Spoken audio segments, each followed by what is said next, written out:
மொழிபெயர்ப்பு கேட்பதன் மூலம் வழக்கை தாமதப்படுத்த ஆளுநர் தரப்பு முயற்சி என்று நீதிபதிகள் கருத்து. ராஜேந்திர பாலாஜி வழக்கில் மேற்கொண்டு நடவடிக்கை எடுக்க சிபிஐக்கு உச்சநீதிமன்றம் தடை. அதிமுக முன்னாள் அமைச்சர் ராஜேந்திர பாலாஜி வழக்கில் ஆளுநருக்கு மொழிபெயர்ப்பு ஆவணங்களை 2 வாரங்களுக்குள் தமிழக அரசு வழங்க வேண்டும். ஆவணங்கள் தரப்பட்ட உடனே ஆளுநர் நடவடிக்கை எடுக்கவும் உச்சநீதிமன்றம் உத்தரவு. சிவகங்கை மாவட்டம் மானாமதுரை அருகே தைலமரக்காட்டில் தீ விபத்து. கடும் வெயிலால் விபத்தா அல்லது தீ வைத்தார்களா என்றும் விசாரணை.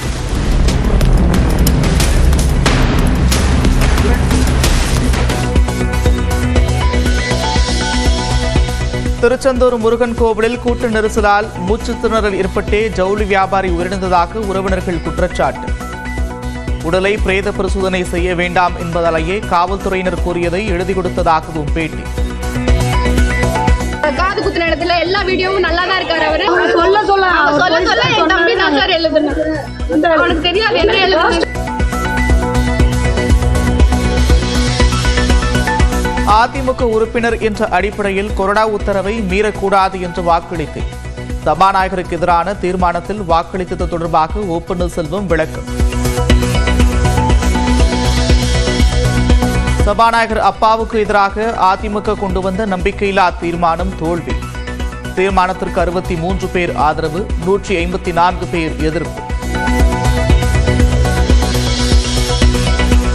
நடுநிலையுடன் செயல்படுவர் சபாநாயகர் அப்பாவு என்று முதலமைச்சர் மு க ஸ்டாலின் பேச்சு. கனிவானவர், கண்டிப்பானவர் என்றும் திட்டவட்டம். ஆசிரியராக இருந்து அரசியலுக்கு வந்தவர் நம்முடைய மாண்புமிகு அப்பாவு அவர்கள். கனிவானவர், ஆனால் அதே நேரத்தில் கண்டிப்பானவர். இவை ரெண்டுமே பேரவைக்கு தேவை என்பதை அனைவரும் ஏற்றுக்கொள்வீர்கள் என்று நான் நினைக்கிறேன்.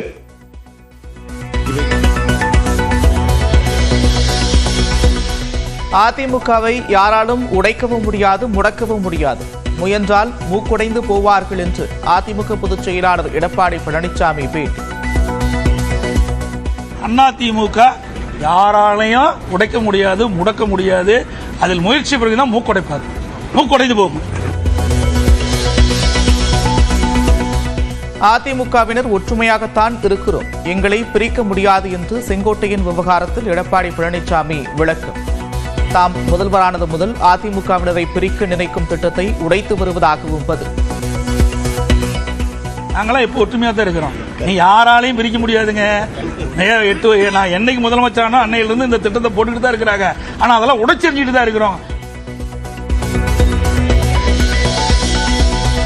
தமிழ்நாடு புதுச்சேரியில் 23ஆம் தேதி வரை மிதமான மழைக்கு வாய்ப்பு. 29ஆம் தேதி வரை அதிகபட்ச வெப்பநிலை சற்று குறையும் என்றும் வானிலை மையம் கணிப்பு. மதுரையில் ஜல்லிக்கட்டு போட்டியில் உயிரிழந்த வீரரின் உடலை வாங்க மறுப்பு. உரிய இழப்பீடு கோரி உறவினர்கள் சாலை மறியல்.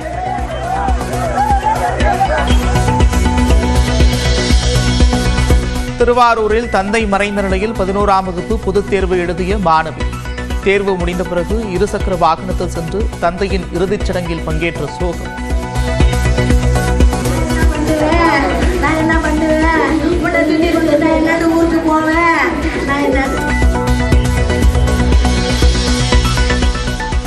தஞ்சை அரித்துவாரமங்கலம் முத்துமாரியம்மன் கோவிலில் பாடைக்காவடி திருவிழா.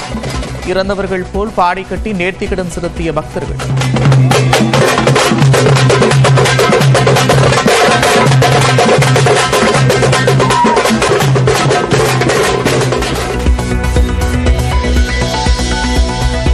ஹைதராபாத்தில் புழக்கத்தில் இல்லாத ரூபாய் நோட்டுகளை சட்டவிரோதமாக மாற்ற முயன்ற 4 பேர் கைது. 55,52,000 ரூபாய் மதிப்புடைய பழைய ரூபாய் நோட்டுகள் கட்டுக்கட்டாக பறிமுதல். டாஸ்மாகில் 1000 கோடி ரூபாய் முறைகேடு நடைபெற்றதாக கூறி தலைமை அலுவலகத்தை முற்றுகையிட திட்டம். சென்னை ராஜரத்னம் மைதானத்திற்கு வந்த பாஜக நிர்வாகிகள் மற்றும் தொண்டர்கள் கைது. டாஸ்மாக் அலுவலக முற்றுகை அறிவிக்கப்பட்ட நிலையில் தமிழ்நாட்டின் பல்வேறு பகுதிகளிலும் பாஜக நிர்வாகிகளுக்கு வீட்டுக்காவல். சென்னையில் தடையை மீறி போராட்டம் நடத்துவதற்கு புறப்பட்ட தமிழிசை சவுந்தரராஜன் கைது.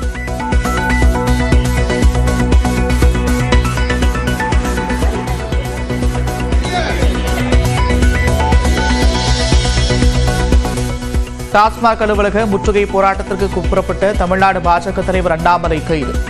1000 கோடி ரூபாய் முறைகேடு என்பது சிறிய தொகைதான் என்றும் பேட்டி. தமிழ்நாடு அரசின் நிதிநிலை அறிக்கையை பாராட்டியதற்கு தேர்தல் கூட்டணி காரணமில்லை. தேமுதிகவின் தேர்தல் அறிக்கையில் இடம்பெற்ற வாக்குறுதிகளை பட்ஜெட்டில் அறிவித்ததால் வரவேற்றதாக தேமுதிக பொதுச் செயலாளர் பிரேமலதா விஜயகாந்த் விளக்கம். சர்வதேச விண்வெளி மையத்திலிருந்து இந்திய நேரப்படி நாளை மறுதினம் அதிகாலை 3:27 மணிக்கு பூமிக்கு திரும்புகிறார் சுனிதா வில்லியம்ஸ். அமெரிக்க விண்வெளி மையமான நாசா அறிவிப்பு.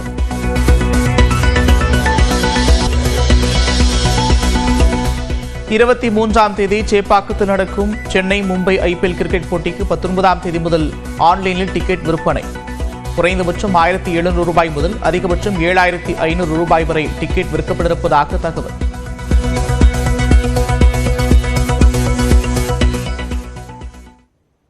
ராஜேந்திர பாலாஜியின் வழக்கை ஆளுநர் தாமதப்படுத்துவதாக கருத்து தெரிவித்த உச்சநீதிமன்றம் CBI விசாரணைக்கு இடைக்கால தடை விதித்துள்ளது. வேலை வாங்கித் தருவதாக கூறி மோசடி செய்ததாக பதிவு செய்யப்பட்ட வழக்கில் தன் மீதான CBI விசாரணைக்கு தடை கோரி அதிமுக முன்னாள் அமைச்சர் ராஜேந்திர பாலாஜி உச்சநீதிமன்றத்தில் மேல்முறையீடு செய்திருந்தார். இந்த வழக்கு நீதிபதிகள் பங்கஜ் மிட்டல், SVN பட்டி அடங்கிய அமர்வில் விசாரணைக்கு வந்தபோது ராஜேந்திர பாலாஜி மீதான நடவடிக்கைகள் தொடர்பான கோப்புகளுக்கு மொழிமாற்றம் தேவைப்படுவதாக ஆளுநர் தரப்பு கூடுதல் அவகாசம் கோருவதாகவும் தமிழ்நாடு அரசு தரப்பில் தெரிவிக்கப்பட்டது. இதனை கேட்ட நீதிபதிகள் மொழிபெயர்ப்பு கேட்பதன் மூலம் ஆளுநர் தரப்பில் மேலும் தாமதப்படுத்த முயற்சிப்பதாக கருத்து தெரிவித்தனர். விசாரணை ஏற்கனவே முடிவடைந்திருக்கும் நிலையில் ஏன் CBIக்கு மாற்றம் செய்ய வேண்டும் என்று எதிர்ப்பு தெரிவித்த தமிழ்நாடு அரசு தரப்பு குற்றப்பத்திரிகை உள்ளிட்ட அனைத்து விவரங்களுக்கும் ஆளுநருக்கு அனுப்பப்பட்டிருப்பதாகவும் தெரிவித்தது. ஆளுநரின் காலதாமதத்திற்காக காவல்துறையிடமிருந்து வழக்கு CBI வசம் ஒப்படைக்க உயர்நீதிமன்றம் உத்தரவிட்டிருப்பதாகவும் வேறு ஒருவரின் தவறுக்காக நாங்கள் ஏன் பொறுப்பேற்க வேண்டும் என்றும் தமிழ்நாடு அரசு தரப்பில் கேள்வி எழுப்பப்பட்டது. இதனிடையே CBI விசாரணைக்கு மாற்றிய உத்தரவுக்கு தடை விதிக்க வேண்டும் என்று ராஜேந்திர பாலாஜி கோரிய வழக்கில் மொழிபெயர்ப்பு ஆவணங்கள் 2 வாரங்களுக்குள் ஆளுநர் தரப்புக்கு சமர்ப்பிக்க தமிழ்நாடு அரசுக்கு உத்தரவிட்ட நீதிபதிகள் CBI மேற்கொண்டு வரும் நடவடிக்கைக்கு இடைக்கால தடை விதித்தனர். டாஸ்மாக் முறைகேட்டை கண்டித்து சென்னையில் தடையை மீறி ஆர்ப்பாட்டம் நடத்த திட்டமிட்ட பாஜக மாநில தலைவர் அண்ணாமலை, தமிழிசை சவுந்தரராஜன் உள்ளிட்ட முக்கிய நிர்வாகிகளை காவல்துறையினர் கைது செய்தனர்.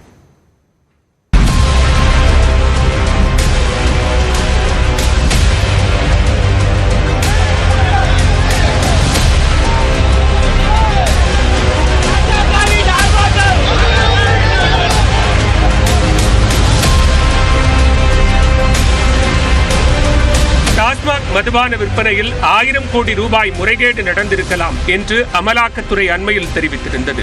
இதில் சம்பந்தப்பட்ட அனைவரையும் கைது செய்ய கோரியும் டாஸ்மாக் முறைகேடுகளை கண்டித்தும் சென்னை எழும்பூரில் உள்ள டாஸ்மாக் தலைமை அலுவலகத்தை முற்றுகையிட்டு ஆர்ப்பாட்டம் நடத்தப்படும் என்று தமிழக பாஜக மாநில தலைவர் அண்ணாமலை அறிவித்திருந்தார். இந்த போராட்டத்துக்கு அனுமதி மறுக்கப்பட்ட நிலையில் தடையை மீறி போராட்டம் நடத்த வந்தவர்களை காவல்துறையினர் கைது செய்தனர்.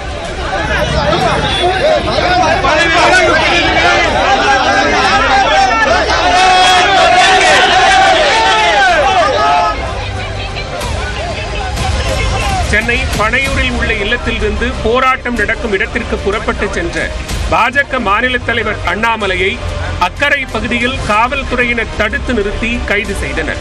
முன்னதாக செய்தியாளர்களிடம் பேசிய அண்ணாமலை, டாஸ்மாக் மது விற்பனையில் 1000 கோடி ரூபாய்க்கு மேல் முறைகேடு நடந்திருக்கலாம் என்று குற்றம் சாட்டினார்.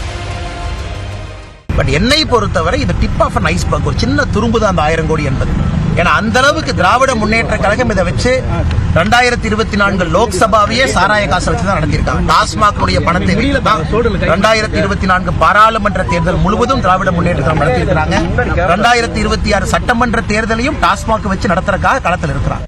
இதே போன்று சென்னை சாலிகிராமத்தில் உள்ள இல்லத்திலிருந்து போராட்டம் நடத்த வெளியே வந்த பாஜக முன்னாள் மாநில தலைவர் தமிழிசை சவுந்தரராஜனை காவல்துறையினர் கைது செய்தனர்.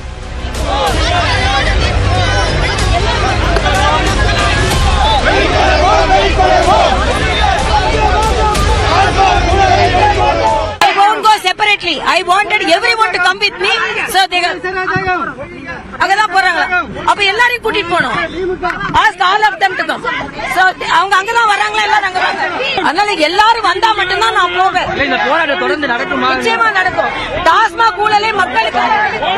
அப்போது காவல்துறையினரின் வாகனத்தை பாஜகவினர் முற்றுகையிட்டதால் பரபரப்பு நிலவியது.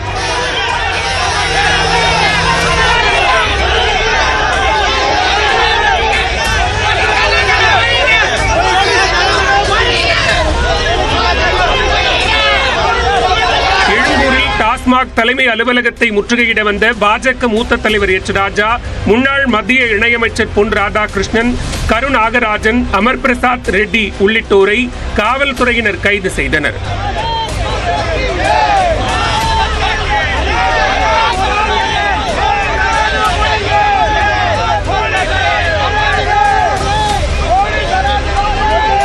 தலைமைச் செயலகத்திலிருந்து போராட்டம் நடக்கும் பகுதிக்கு சென்ற பாஜக சட்டமன்ற உறுப்பினர்கள் வானதி சீனிவாசன், சரஸ்வதி ஆகியோரும் கைது செய்யப்பட்டு தனியார் மண்டபத்தில் அடைக்கப்பட்டனர்.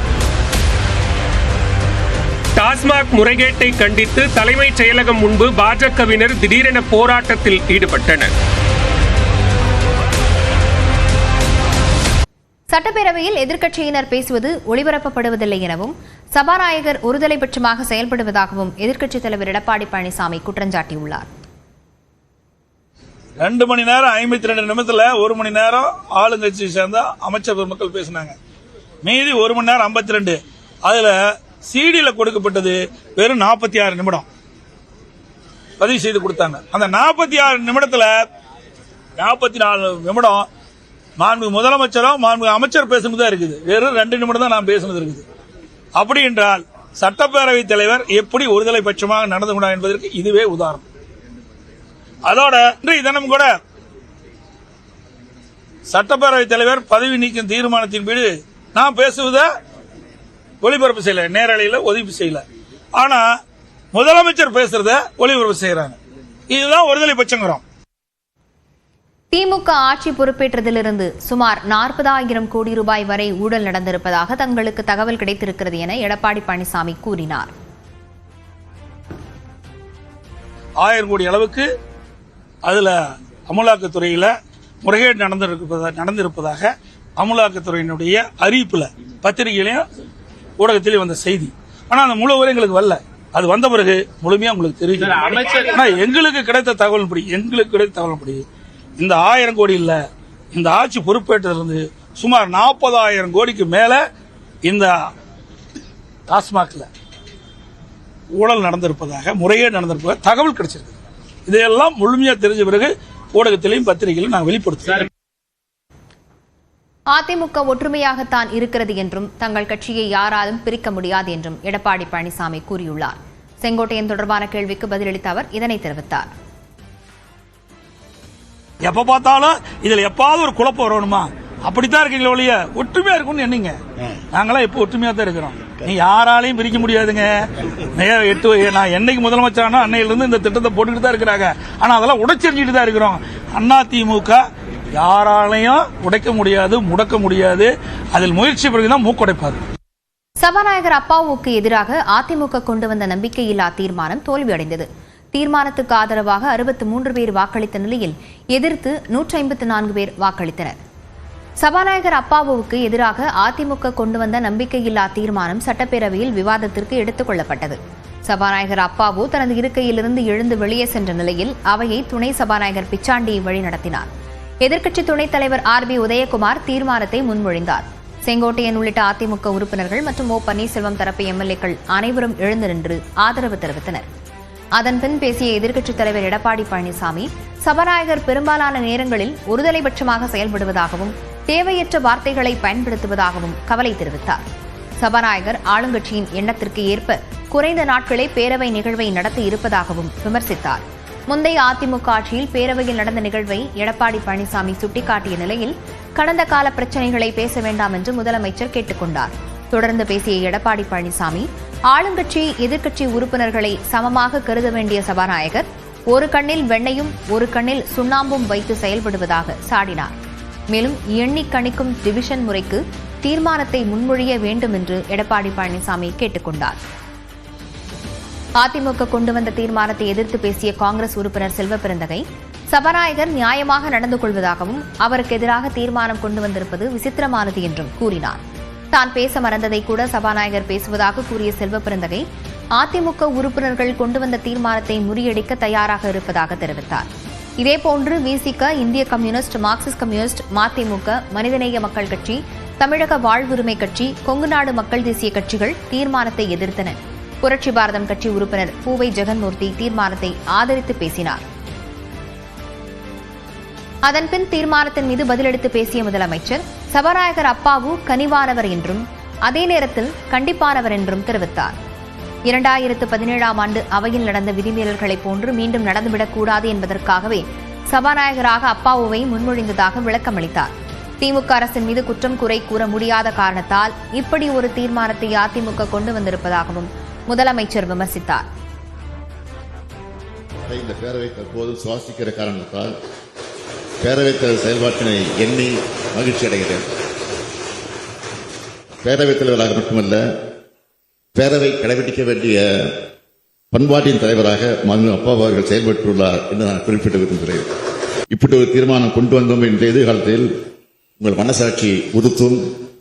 மாண்புமிகு பேரவைத் தலைவர்கள் மீது எய்தப்பட்ட அம்பாகவே கருதுகிறோம்.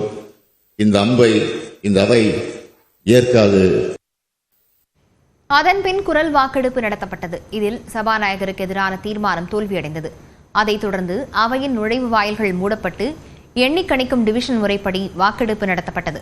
இதில் தீர்மானத்தை ஆதரித்து 63 பேர் வாக்களித்தனர். தீர்மானத்தை எதிர்த்து 154 பேர் வாக்களித்தனர். இதனால் சபாநாயகருக்கு எதிரான நம்பிக்கையில்லா தீர்மானம் தோல்வியடைந்தது. இந்த தீர்மானத்தின் மீதான வாக்கெடுப்பை பாமக, பாஜக கட்சிகள் புறக்கணித்துவிட்டன.